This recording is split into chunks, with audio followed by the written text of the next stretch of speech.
Okay.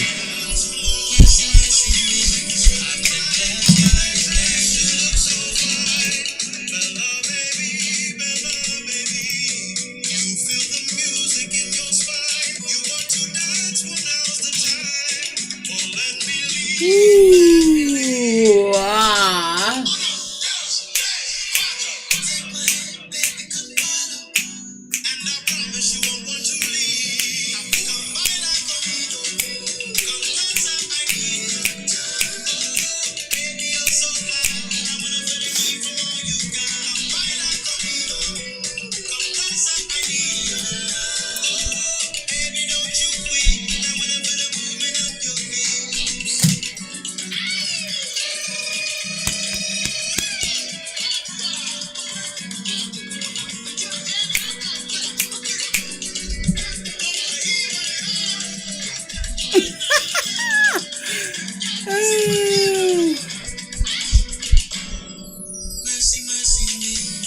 Oh, you're so attracted to me.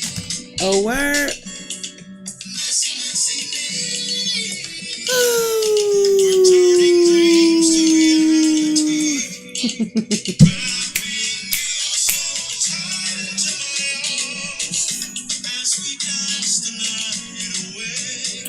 Girl, never.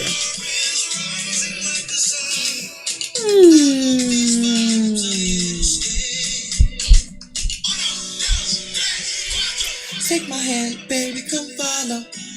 And I promise you won't want to leave. Don't bother for me.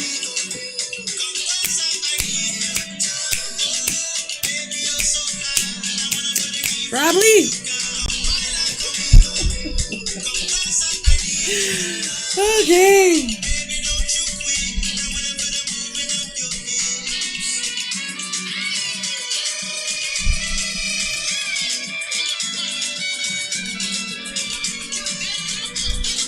All right.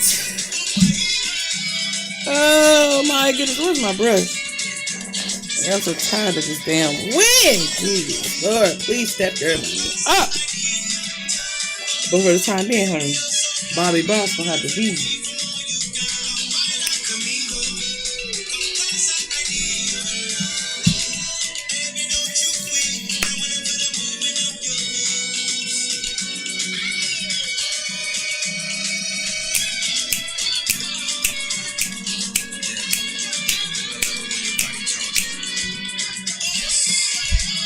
Put her over here, honey. My goodness, man.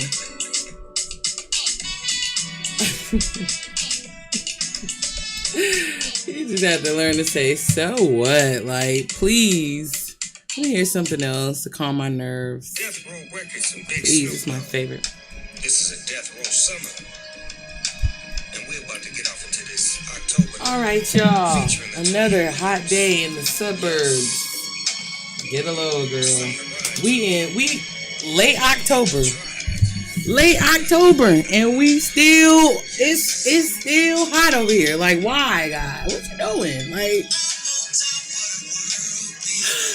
I don't mean to question, but I'm just saying, I'm so tired of it. Like,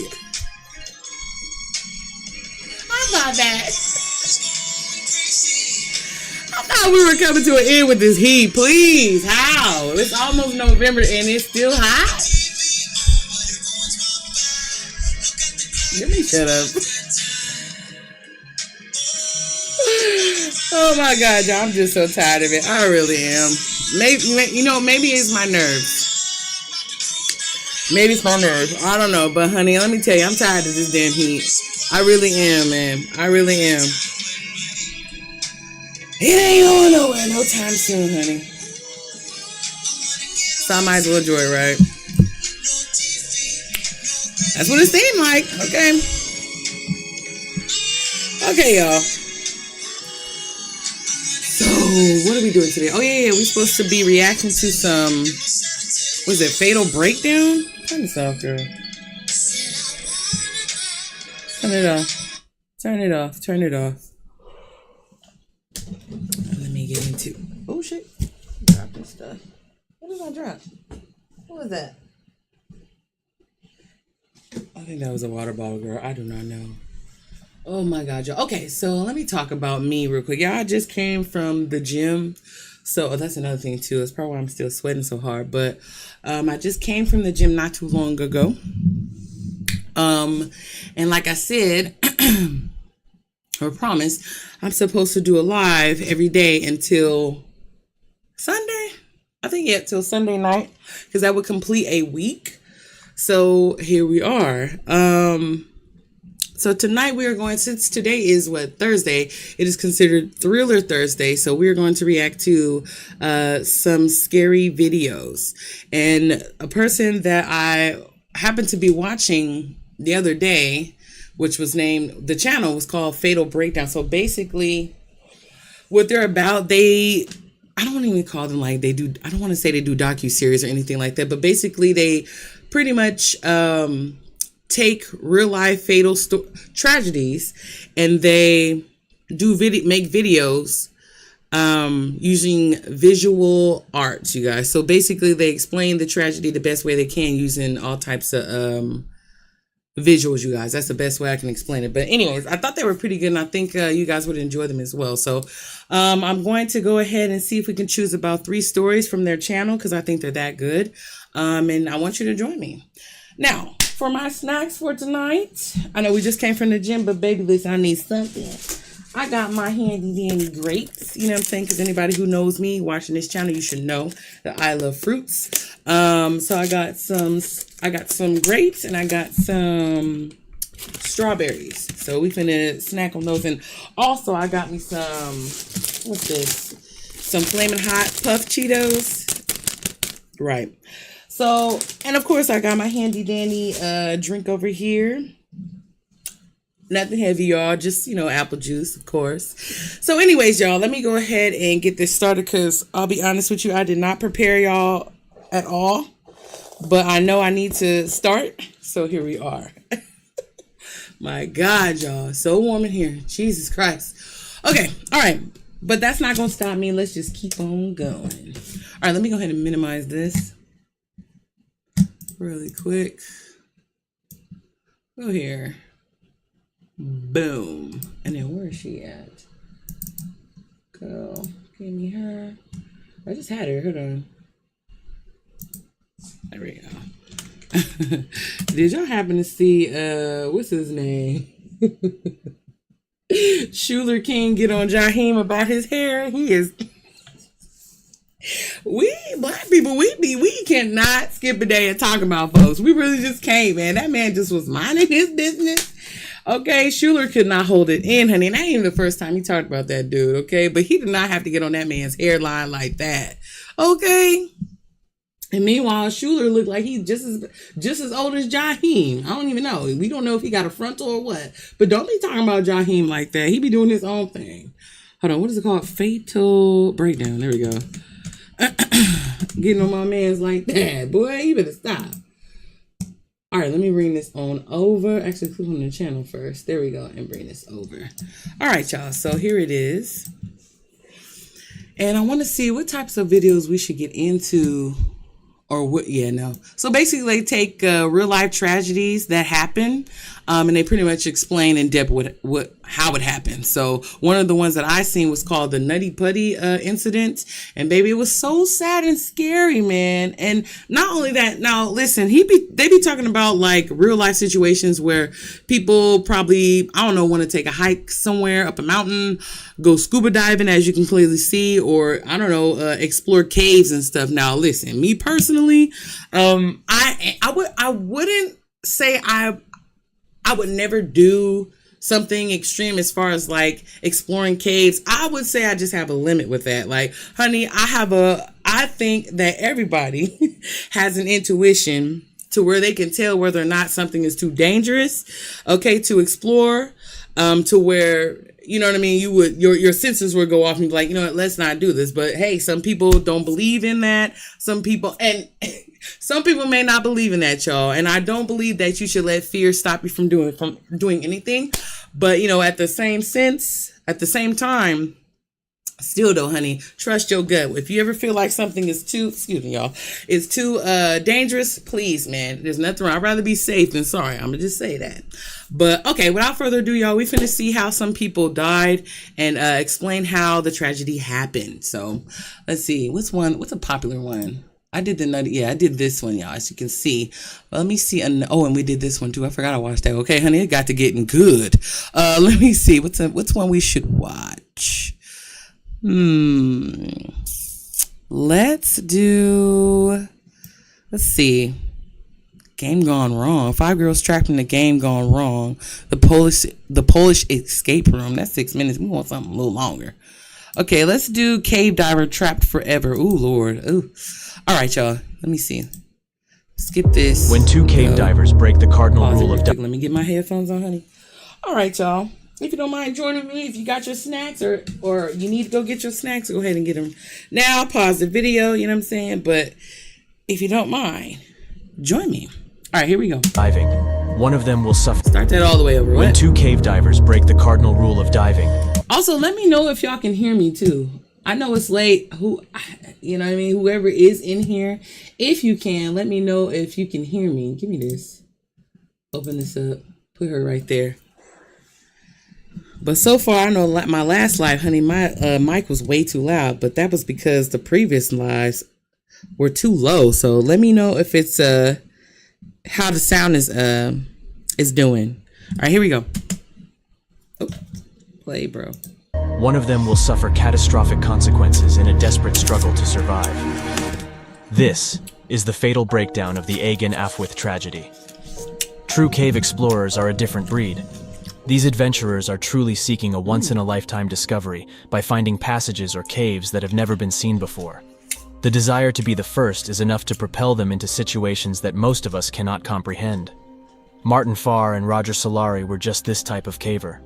They were exploring the most extensive cave systems in the UK, with the hope of extending the known passages beyond what was currently mapped. Both Martin and Roger were fairly experienced for their ages. At just 23 and 26 years old, they had been dry caving for nearly a decade. I'm so sorry, y'all, but honey, I don't know if it's confirmed if I have claustrophobia, but to be in a tight space like this, hold on, go back. This? Ooh, oh my God. My mind, honey.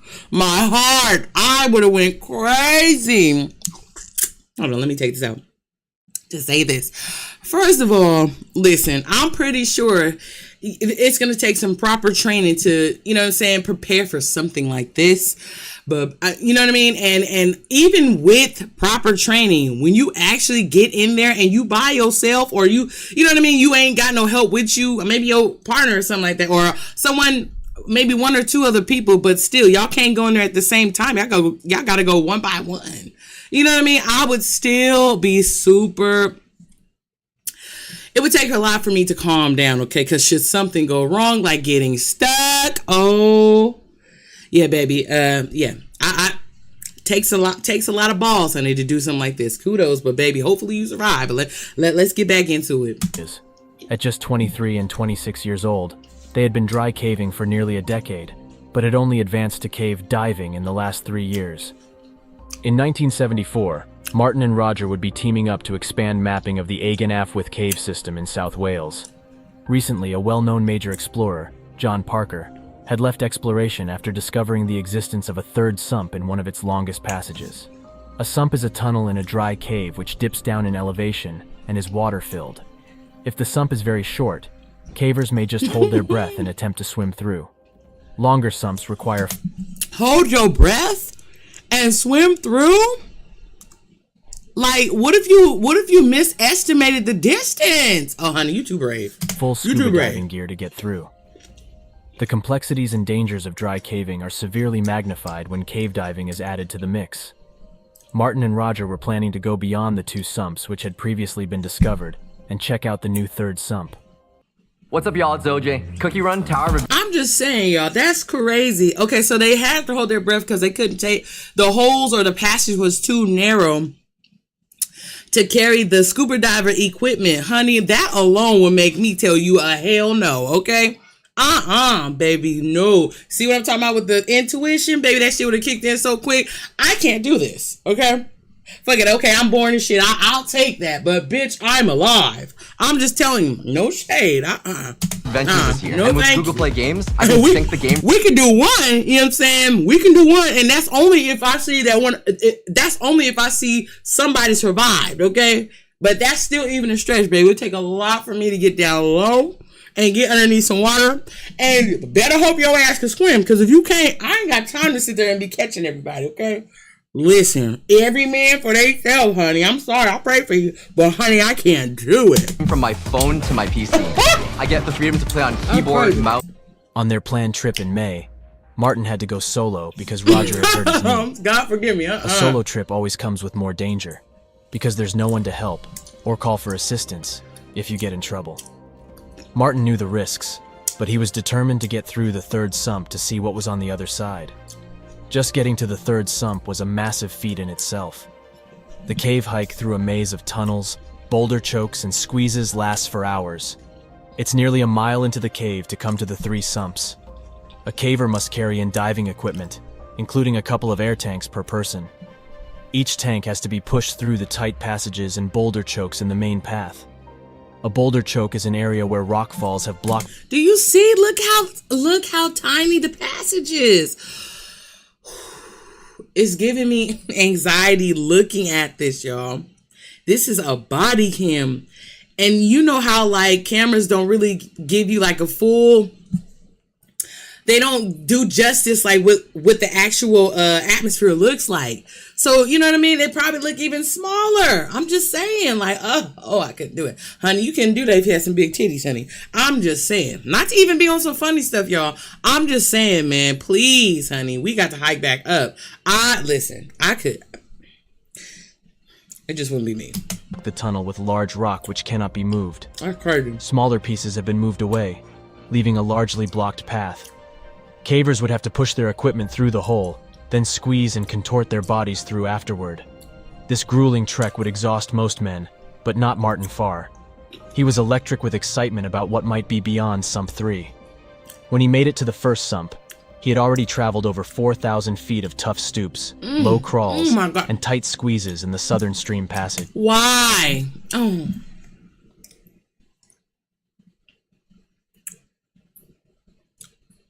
Just why, y'all? Look at this. 1,000 feet of tough stoops, low crawls. Yo. First thing that would come to mind, I hope I see. I hope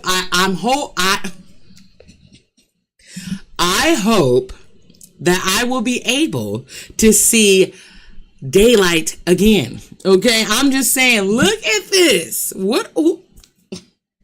Who is taking this footage, honey? You are dedicated. Can you turn around? How? How did they get this footage? That's crazy. And obviously whoever got this footage was able to survive, y'all. I don't know, y'all. Let me keep going. I'm just keep going. Crawls and tight squeezes in the southern stream passage. Moving through the first 2 sumps would be fairly easy going for Martin, since they were about 250 feet and 85 feet long dives. No matter the length, it is still quite a challenge to swim through tight underwater tunnels, only to come up in small open pools, which lead to even more unknown paths. Why? The third sump was much longer, and no one had been completely through it yet. Martin hoped to have enough. See what? I don't care. See what I'm saying? That would be my first clue there. Hey, will we survive this? Bruh. And as soon as somebody would tell me, well, it's not really proven that anybody's really got through. Honey, we would have been arguing right there, okay? What you mean? Okay, hell loud. We argue so loud, they heard our ass miles away outside the cave, okay? What you mean? You told me this shit was legit. What you mean, okay? Get my ass up out of here. I'm just saying. You got me jacked up, bro. I don't care. I need thorough proof that this will work. I'm not doing it, okay? Forget the exercise, okay? Forget what may be beyond. Okay, listen, I don't care. I'll close mine today. We're not doing this. You got me jacked up. Fair to make it to the end, but had no idea what may lay beyond. God, He I'm swam the so... length of Sump 3 for 850 feet before making it to the next air chamber. This was more than 3 times the length of the first sump, but he was thrilled to see what was next. Martin left his diving equipment at the bank of Sump 3, then followed the path around many twists and turns. This long path zigzagged back and forth for 1,800 feet, the length of 5 foot. Hold on. I gotta get my daughter. Hold on.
Oh, yeah. Okay.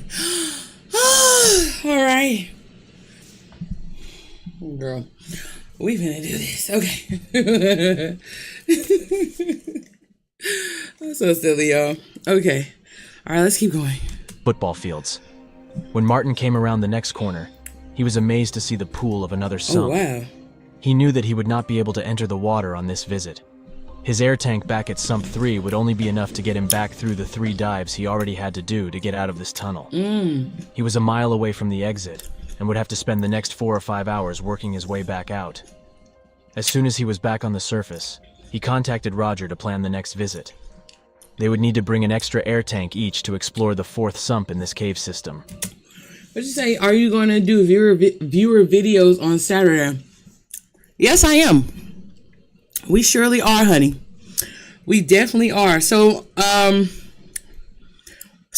goal is to make sure that I do a live every day until Sunday, because the first live I did was I've been doing live since this past Monday. So for 2 reasons. 1, I definitely need to make sure I stay focused on my channel, of course.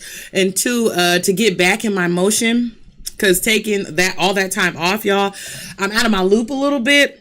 I'm not gonna tell, honey. So I'm trying to make sure I stay focused. So yeah, but to answer your question, yes, we definitely will be doing a subscriber suggest on Saturday for sure. Roger was feeling the same thrill as Martin at considering what might be on the other side. It takes a special kind of cave mind to see this as an exciting adventure. The plan was to trek more than a mile, including dives through 4 narrow tunnels of water, to enter an unknown cave or air pocket on the other side. It honestly would frighten most people to even imagine the trapped feeling that would envelop you after dozens. What? Look at this. You tripping. Oh. It honestly would frighten most people. Oh my God. Oh my God, honey. Again, this is not for somebody who is like, let me try something new in my life, okay? Midlife crisis and all, honey. No, look at this. Honey, the rocks and the dirt are hugging you. Oh my God. I'm getting like short of breath looking at this, y'all. This is insane. No, ma'am. No, ma'am. Absolutely not. No, absolutely not. Even imagine the trapped feeling that would envelop you after dozens of tight pushes and long dives, trapping you deeper and deeper into the cave. On June 15th, 1974, Roger and Martin made their way through the path that Martin had visited just weeks before. Before entering Sump 3, they had each changed to a fresh set of air cylinders, leaving the partially used tank on the bank for the trip back. They had carried 3 tanks apiece into the dark cave and would be starting the Sump 3 dive with 2 full tanks each. They were both feeling the excitement as they exited Sump 3. Wait, oh Lord, went down the wrong pipe. So you mean to tell me, okay, they needed 3 tanks to make sure they were able to survive to get back, should they be able to turn back? That's one. So they already were at a disadvantage. Oh my God. The new path... If I heard that right, did he say they already were using some of the tanks that they needed to make sure they're able to get back? And they still gonna go forward? Oh yeah, you tripping. Way was a first for Roger, and the men felt the energy... Talking about they excited, y'all. Crazy. ...of exploration during the 1,800-foot trek. They moved slowly and methodically to avoid damaging their essential diving equipment. As they approached the sump pool and set down their equipment, a sudden depressing dread fell over the both of them. The electric mood of just a few minutes ago had faded to a somber silence. They were both still eager to get on with the dive, but somehow this change in mood was palpable to the both of them. They were so far away from freedom, the walls seemed to close in, and the air became thick and suffocating. What are you doing? They each had a full tank for the Sump 4 dive, as well as the remainder of the tank used in Sump 3, but somehow this didn't provide comfort. One broken valve or damaged tube could leave them trapped in this very room. Despite this ominous weight, the men gathered their equipment and slid under the surface of the water. Roger had a spool of 400 feet of line to be laid. Martin brought another spool with an additional 1,000 feet of line. They moved together as a team, though each was truly having an independent dive. They would each be responsible for their own safety, including deciding when to turn back. This is your brain when you're struggling to focus. And this is your brain when you're in the zone. But getting in the zone and... Roger's tanks were slightly smaller than Martin's, so they knew that he would probably turn back shortly before Martin. They also had different buoyancies. Roger was positively buoyant and floated towards the top, while Martin was negatively buoyant and sank towards the bottom. They moved through the newly discovered sump, slowly turning their bodies to fit through the narrowest sections. They found themselves going deeper and deeper as the line was laid. It was certainly no time for panic. Roger's reel ran out of line at 400 feet. At this point, Martin tied in his line and could see that Roger was suffering from sinus issues again. Oh no. Roger had experienced this many times before, but he was not willing to let this pain stop him from this important discovery. What?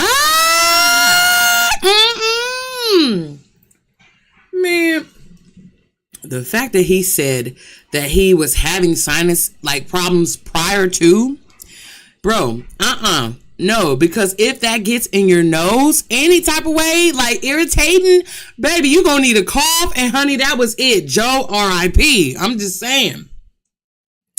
No, please do not put your health aside, man. Always, bro. This is crazy, man. I would just say they're extremists, at this point, as far as adventurers, okay?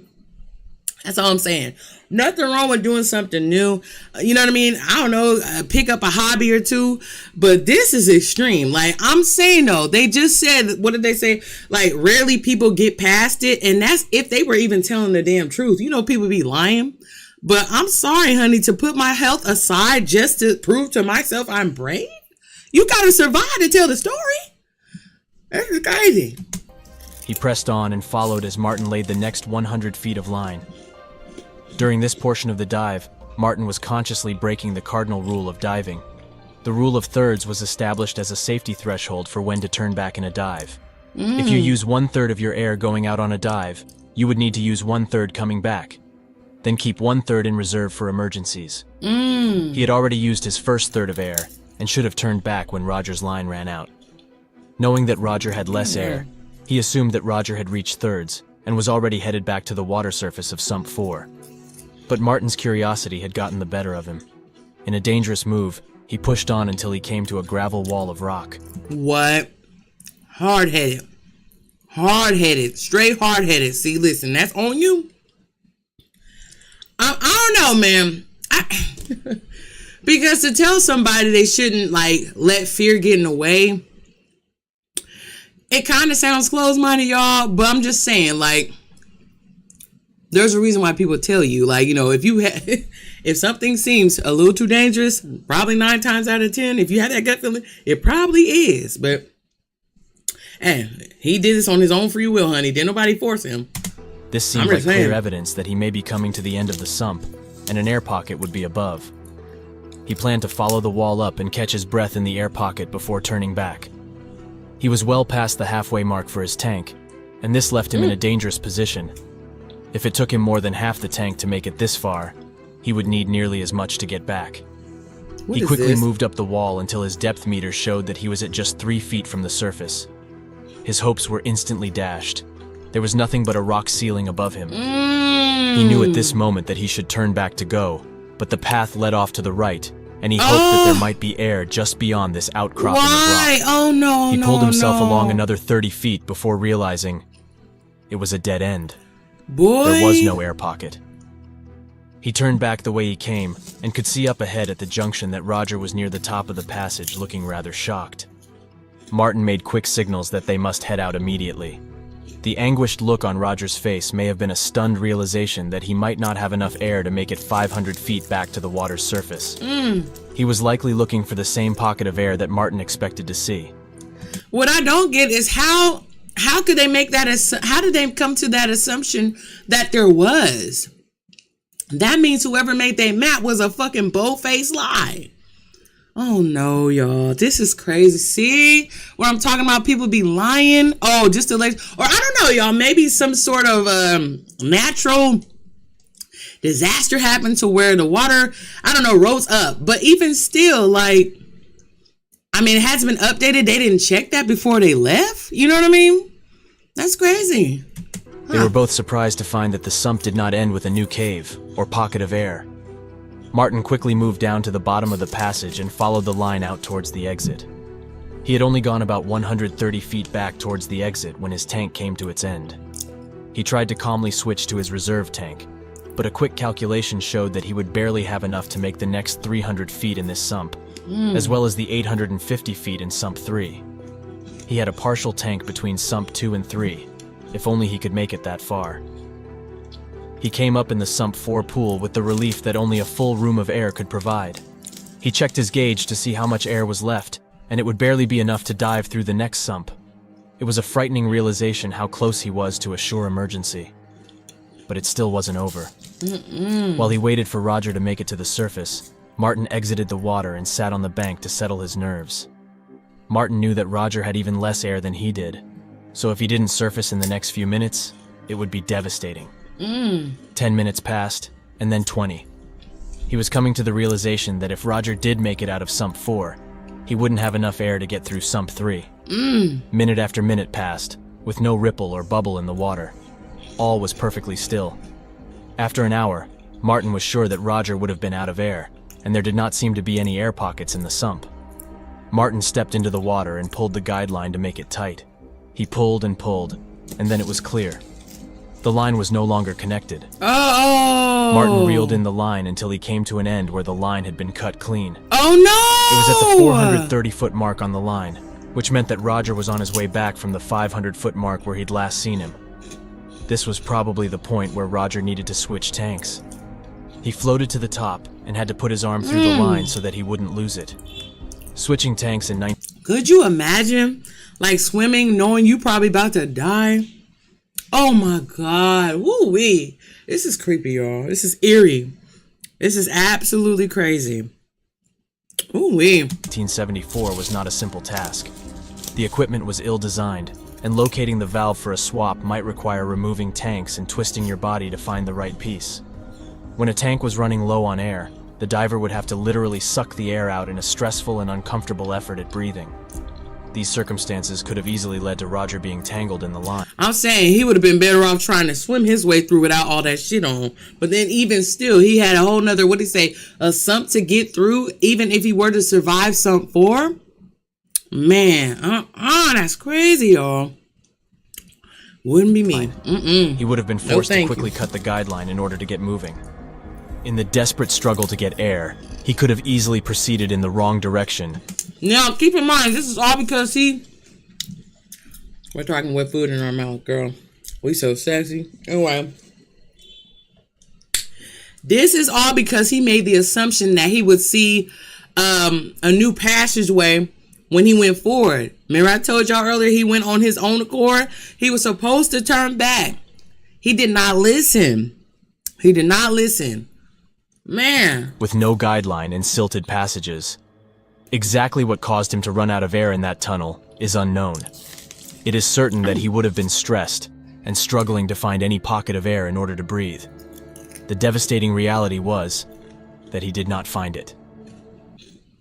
I hope that nobody set his ass up. That's crazy, y'all. I hope they did not set their ass up, honey. Albion, no matter where you go or what you do, your mount will accompany you on your journey. Perhaps you'll pick the... Martin had to gather himself and remain calm to safely exit the 3 dives ahead of him and the long hike out to the top side. It would be hours before he'd be able to alert anyone to Roger's fate and gather a search team to return to locate his body.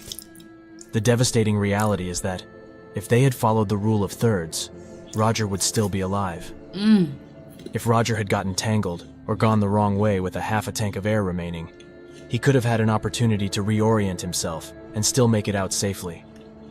If Martin had kept a reserve, he would have had enough air to turn around to look for Roger when he didn't see him along the passage. After this dive, Martin Farr stated that he never broke the thirds rule again. I bet. He went on to have a notable diving career over the next several decades. Over the weeks and years that followed the accident, all attempts to locate Roger failed. He was nowhere to be found in Sump 4. What? Martin performed an extensive search of the sump in 1981, top to bottom for nearly 700 feet. What? He was unsuccessful in locating any evidence of Roger. What the hell? How? Where the hell did he go? Oh my God, y'all. This is... It was still an incredibly challenging area to explore. All equipment and air had to be carried in over a mile deep into the tunnels. It would take years for another team to explore this sump again. Knowing that Roger's body was somewhere in the tunnel, the new cavers were hoping to finish the expansion of what was on the other side of Sump 4. Ian Rowland and Julian Walker in the fall of 1986 were able to push beyond the limit reached by Martin. There, at 720 feet into the sump, they found the body of Roger Solari, oh, thank 12 God. years after he went missing. Damn. Because this sump was such a challenging place to reach, removing Roger's body would be nearly impossible. It was decided to leave his body in